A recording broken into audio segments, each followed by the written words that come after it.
Il peut vous arriver de travailler sur plusieurs ordinateurs à la fois, dans quel cas vous allez en fait devoir utiliser Adobe Photoshop CC sur différents postes de travail. Alors si jamais cela est le cas, sachez que vous pouvez désormais synchroniser vos préférences, et ce, grâce à votre compte Adobe Creative Cloud. Il vous suffit tout simplement de charger votre compte sur chacun de vos ordinateurs et de démarrer par la suite la synchronisation. Alors comme vous pouvez le voir ici, lorsque vous vous trouvez avec un document qui est ouvert dans votre logiciel Adobe Photoshop CC, vous allez avoir tout en bas, juste à côté de cette petite barre, de la barre des propriétés, ici une petite icône qui va correspondre à un petit engrenage. Si jamais vous cliquez dessus, vous allez pouvoir retrouver ici le compte Adobe sur lequel vous êtes connecté, mais aussi la date de la dernière synchronisation. Alors actuellement, il n'y a pas eu de dernière synchronisation qui a été réalisée. Et vous avez ici la possibilité de démarrer la synchronisation de vos paramètres maintenant en cliquant sur ce petit bouton. Alors pour l'instant, je ne vais pas démarrer la synchronisation, je vais tout simplement me rendre dans le menu Édition afin de retrouver tout en bas, comme vous le savez, les préférences, et juste en dessous de celle-ci, vous allez retrouver les paramètres de votre compte sous lequel vous êtes connecté. Donc je retrouve ici mon compte albert.moreau625@gmail.com. Lorsque je me déplace pour atteindre ici les autres fonctionnalités qui me sont proposées dans ce petit menu, je vais pouvoir retrouver à nouveau la possibilité de synchroniser les paramètres maintenant. Comme il n'y a pas eu dernièrement de dernière synchronisation, il n'y a rien qui apparaît ici, celle-ci apparaît donc grisée. Je vais en dessous pouvoir retrouver maintenant la possibilité de gérer la synchronisation de mes paramètres. Donc par exemple, en cliquant ici, je vais avoir automatiquement mes préférences qui vont s'ouvrir dans la catégorie synchroniser les paramètres. Je retrouve à nouveau ici mon compte, la dernière synchronisation s'il y en a eu, et en dessous vous allez maintenant pouvoir cocher les différents éléments que vous souhaitez justement synchroniser.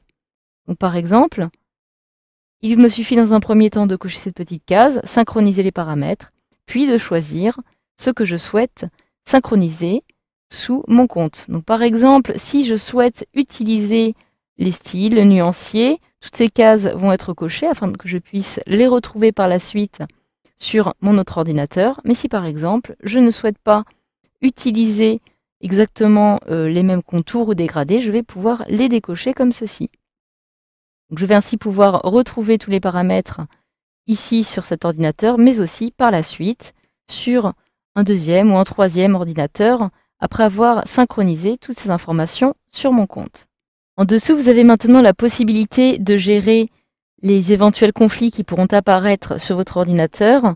En cas de conflit sur votre machine, par exemple, vous allez ainsi pouvoir choisir par exemple de conserver les paramètres locaux, c'est-à-dire les paramètres de votre ordinateur, ou alors les paramètres distants, c'est-à-dire tous ceux qui vont être sauvegardés sur le cloud. Vous pouvez ici, si vous le souhaitez, décider de recevoir une petite notification à chaque fois, en cochant ici « Toujours demander » afin de choisir sur le moment le type de conservation de paramètres que vous souhaitez. Je vais choisir ici « Toujours demander » pour avoir à choisir au fur et à mesure. Donc une fois que cela est fait, j'appuie maintenant sur OK pour valider et fermer cette petite fenêtre. Pour lancer la synchronisation, comme nous l'avons vu précédemment, je peux passer par plusieurs zones de mon interface, par exemple ici, puis synchroniser les paramètres maintenant. Lorsque je clique dessus, j'ai la synchronisation qui vient donc d'être effectuée. Une fois que celle-ci est réalisée, il m'indiquait ici que j'ai un conflit de synchronisation avec mes préférences. En effet, comme je viens de décocher certaines cases, je n'ai plus les mêmes préférences qu'au préalable, je vais maintenant conserver ici, par exemple, la version locale. Je peux ici, si je souhaite mémoriser mon choix, en cochant cette petite case pour ne plus que l'on m'ait à me le demander par la suite. Donc voilà, la synchronisation est faite. Maintenant, si je passe mon curseur à nouveau ici, je retrouve la date de la dernière synchronisation à l'heure d'aujourd'hui. Je vais donc maintenant pouvoir retrouver tous ces paramètres sur un autre ordinateur via mon compte Creative Cloud. Donc voilà, grâce à ce module de formation, vous savez maintenant désormais comment réaliser une synchronisation de vos paramètres via le cloud sur Adobe Photoshop CC.